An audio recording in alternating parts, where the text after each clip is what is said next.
स्थिरता से बैठ के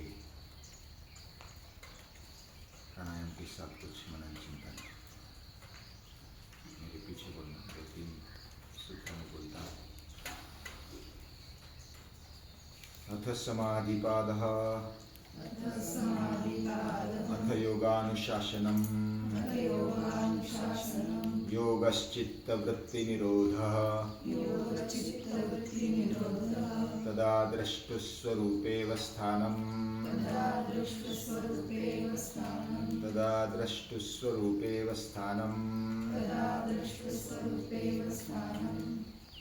महर्षि पतंजलि को पहला नमन करते हुए हम योग दर्शन के बारे में कुछ मनन चिंतन करेंगे जो हमारे जीवन से संबंधित है। बहुत बार हमें ऐसा लगता है कि योग या तो गीता हो, उपनिषद हो, वेद हो, वह महान लोगों के लिए है, या तो जो भी महापुरुष है उनके अभ्यास के लिए है, या तो कोई कोई ऐसा सोचते है कि बुढ़ापे में अभ्यास करना होता है। लेकिन ये ऐसा नहीं है। जो भी मनुष्य है वो मनुष्य अच्छे से अच्छा मनुष्य बने, being, well-being and divinizing our life,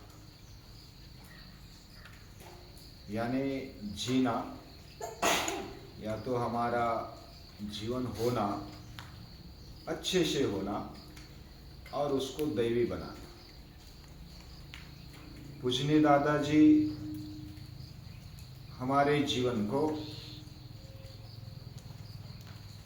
दिव्यत्व की तरफ ले जाना चाहते हैं, दैवी बनाना चाहते हैं। ऐसे बहुत सारे महापुरुष हो गए जिन्होंने अपने जीवन को सही बनाया, योग्य बनाया, पात्र बनाया और उस जीवन को दिव्य बनाया, यानी कि भगवान के साथ उसको जोड़ दिया। वैसे भगवान हमसे बिछड़ा हुआ नहीं है, हर एक के हृदय में वो रहता है। सर्वस्य चाहम हृदय सन्निविष्टो। और उसके साथ हम अपने अज्ञान के कारण, या तो भ्रम के कारण, या तो विपरीत ज्ञान के कारण हम जुड़ नहीं पाते।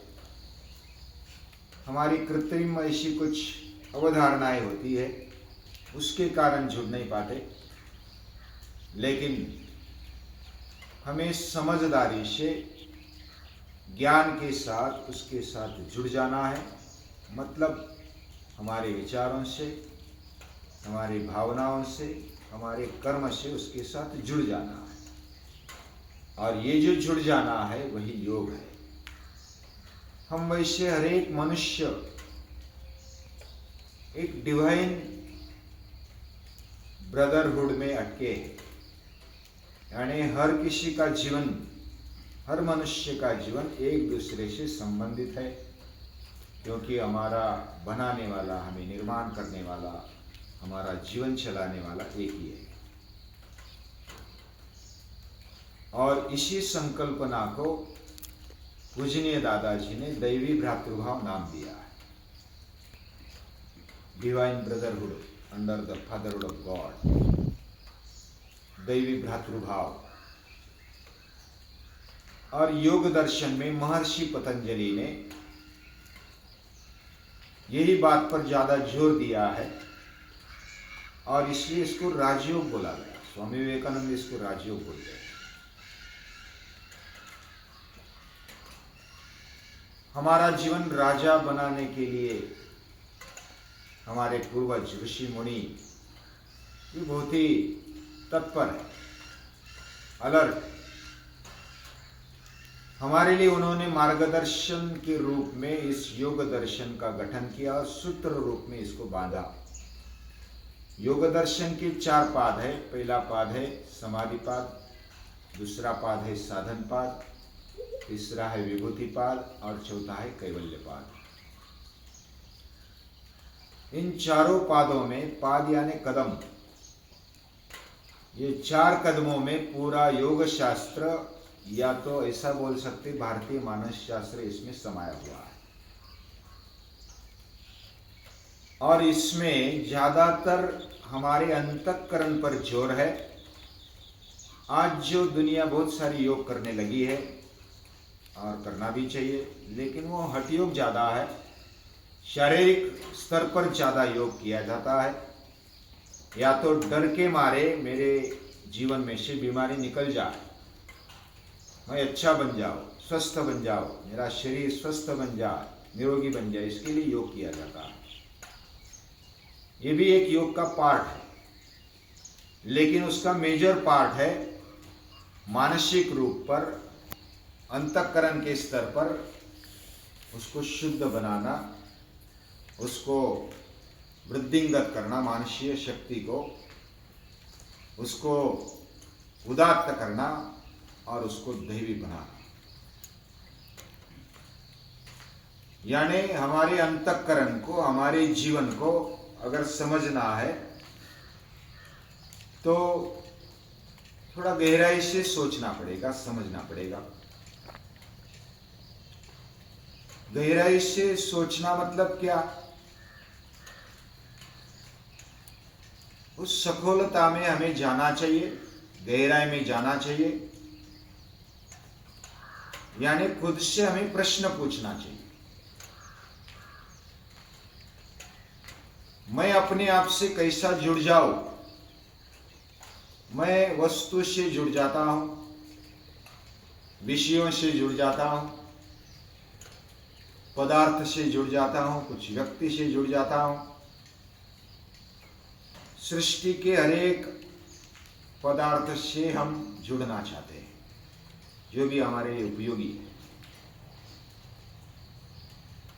और ये जो जुड़ना है वह बाह्य दृष्टि से हमारी इंद्रिय जुड़ना भी चाहते हैं। आंखें देखना चाहते हैं तो हम जो भी सुंदर लगता है वो देखते हैं, कान सुनना चाहते हैं तो हम सुनते हैं, नाक सूंघना चाहता है तो हम सुनते हैं, जिह्वा रस चखना चाहते तो हम स्वाद चखते हैं, त्वचा स्पर्श करना चाहते तो हम स्पर्श करते हैं। जो भी अच्छा स्पर्श लगे, विषय लगे, उसके पीछे हमारी इंद्रिय दौड़ते हैं। ये बाह्य जोड़ हो गया।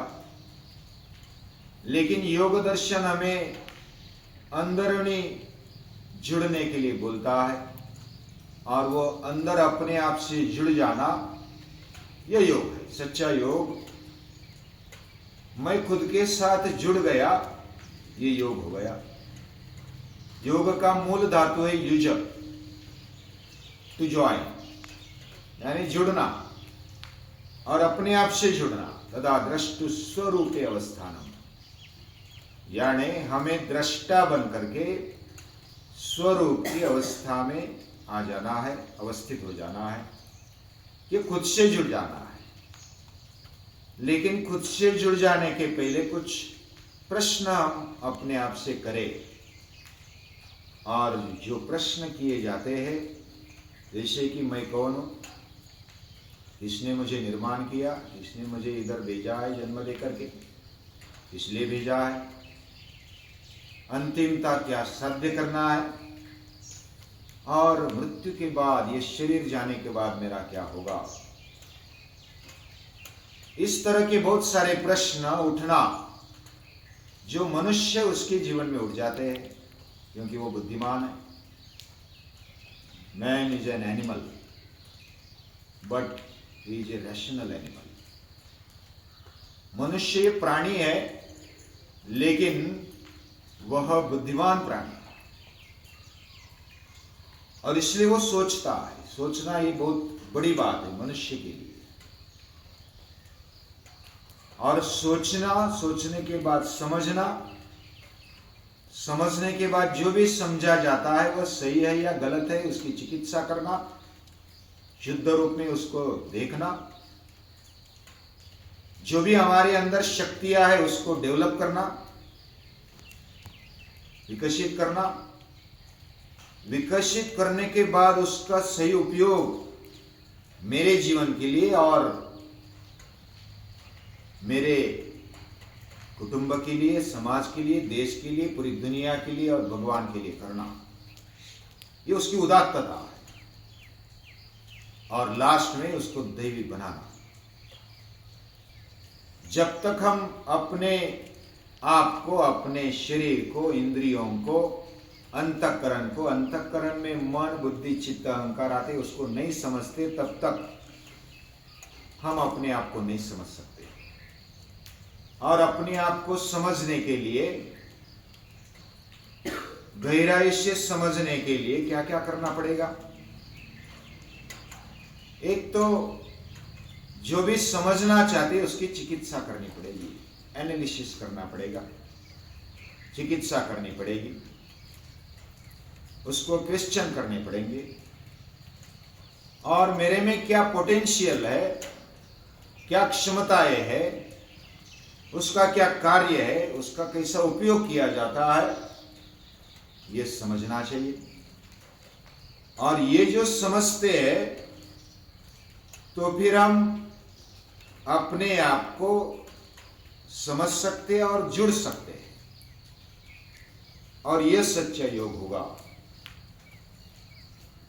जुड़ने में क्या समस्याएं है? जुड़ने में समस्या है योगश्चित्त वृत्ति निरोधा। जो चित्त की वृत्तियां है वही अवरोध है।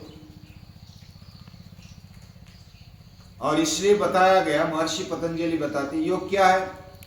चित्त वृत्तियों का निरोध ही योग है। हम जो भी मनन करते हैं, चिंतन करते हैं, विचार लाते हैं मन में, बुद्धि में या तो अंतःकरण में, वो विचार लाते हैं मतलब क्या लाते हैं? हमने एक कल्पना ले ली, अवधारणा स्वीकार ली, वो एक विचार हो गया। और हम हमारे मन को जान नहीं सकते, मन किधर है उसका ठिकाना भी नहीं जान सकते। और अपने आप को सही तरीके से जानना है तो मन के द्वारा ही जानना पड़ेगा, लेकिन पहले मन को हमें जानना पड़ेगा। तो मन को जानने के लिए उसकी अलग अलग कैपेसिटीज क्या है, अंतःकरण की क्षमताएं क्या है, ये जानना पड़ेगा।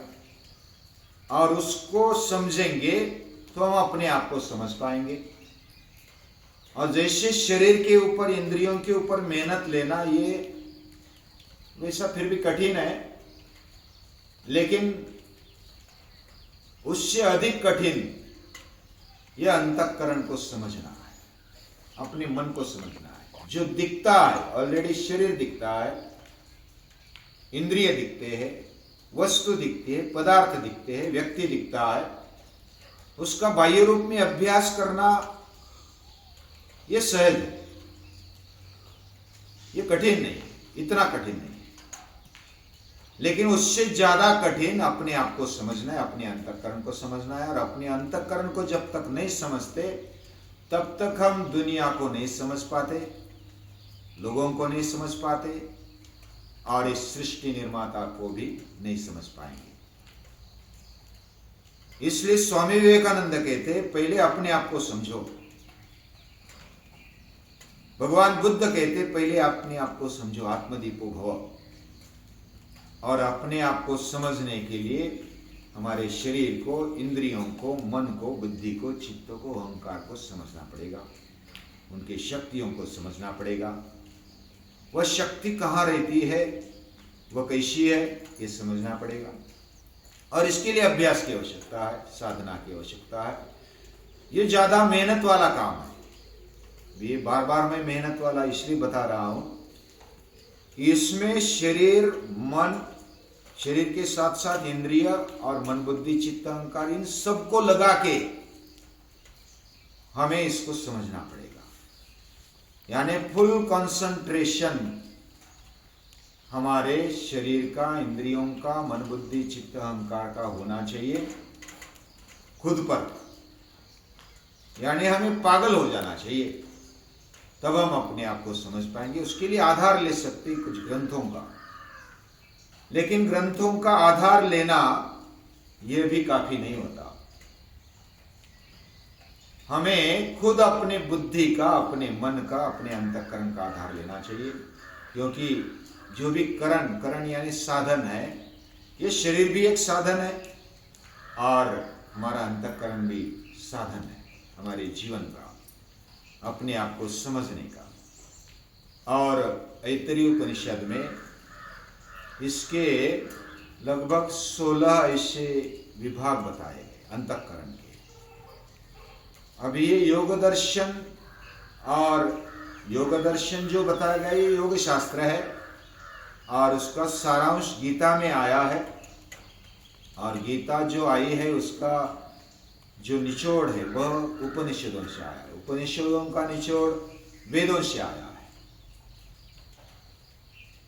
और सभी वेद, उपनिषद, गीता या तो योग दर्शन, यह अपने जीवन को समझना चाहते हैं, अपने जीवन के साथ साथ जगत को समझना चाहते हैं और जगत के साथ साथ जगदीश को भी समझना चाहते हैं। हमारे अंतःकरण को समझना, अपने जीवन को समझना, मैं कौन हूं, मुझे किसने निर्माण किया, मेरे जीवन का हेतु क्या है, अंतिमता क्या साध्य करना है और मृत्यु के बाद क्या होगा। ऐसे अनेक प्रश्न जब हम अपने आप को पूछते हैं तो हम आध्यात्मिक यानी कोई ऐसा गलत समझते हैं कि गंध लगाया आध्यात्मिक हो गए, माला चढ़ाई आध्यात्मिक हो गए, ड्रेस पहना आध्यात्मिक हो गए, हिमालय में चले गए आध्यात्मिक हो गए, ध्यान करने बैठे तो आध्यात्मिक हो गए। लेकिन अध्यात्म का सही अर्थ है आत्मनि अधि, खुद का अभ्यास करना, सेल्फ स्टडी, सेल्फ रियलाइजेशन, ये अध्यात्म है। और ये अध्यात्म उसका बाह्य अवडंबर से कोई लेना देना नहीं है। फिर भी कुछ शिष्टाचार होता है, वो अलग बात है, उसका विषय भी अलग है। लेकिन आध्यात्मिक होना बाहर से कदाचित अलग तरीके से रहने वाला भी आध्यात्मिक हो सकता है, क्योंकि वो खुद के बारे में सोचता है, वो खुद को समझना चाहता है, शुद्ध रूप में समझना चाहता है, उसका विकास करना चाहता है, उसको उदात्त बनाना चाहता है, उसको दिव्यत्व की तरफ ले जाना चाहता है, वो सच्चा अध्यात्म है। यह अध्यात्म है। और यह अध्यात्म खुद को समझना, खुद के साथ जुड़ जाना, यही योग है।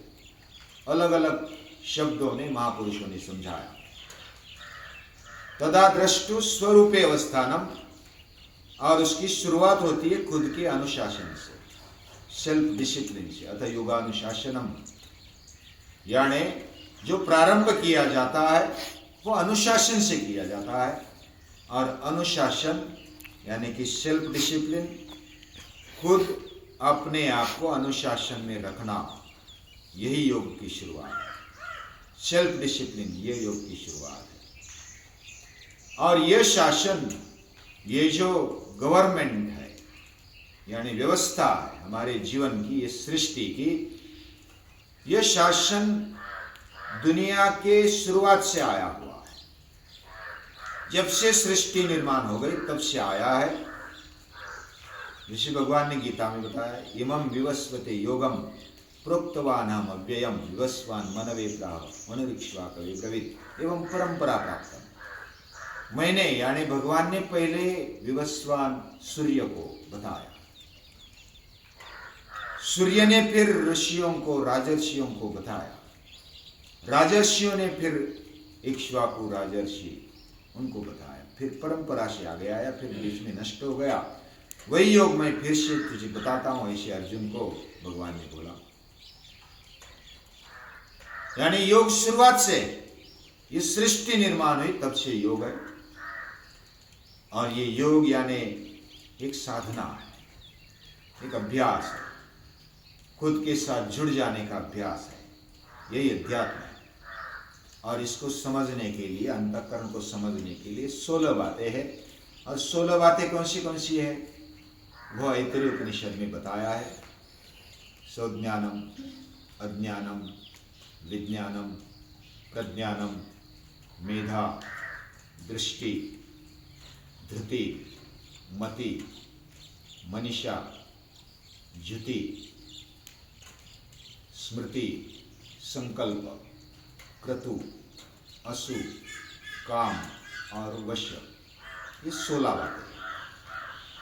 अभी 2-3 दिन सुबह सुबह क्या करेंगे इसके बारे में हम सोचेंगे। ये बेसिक बातें हैं। ये 16 फैकल्टीज हैं, फैकल्टीज ऑफ माइंड।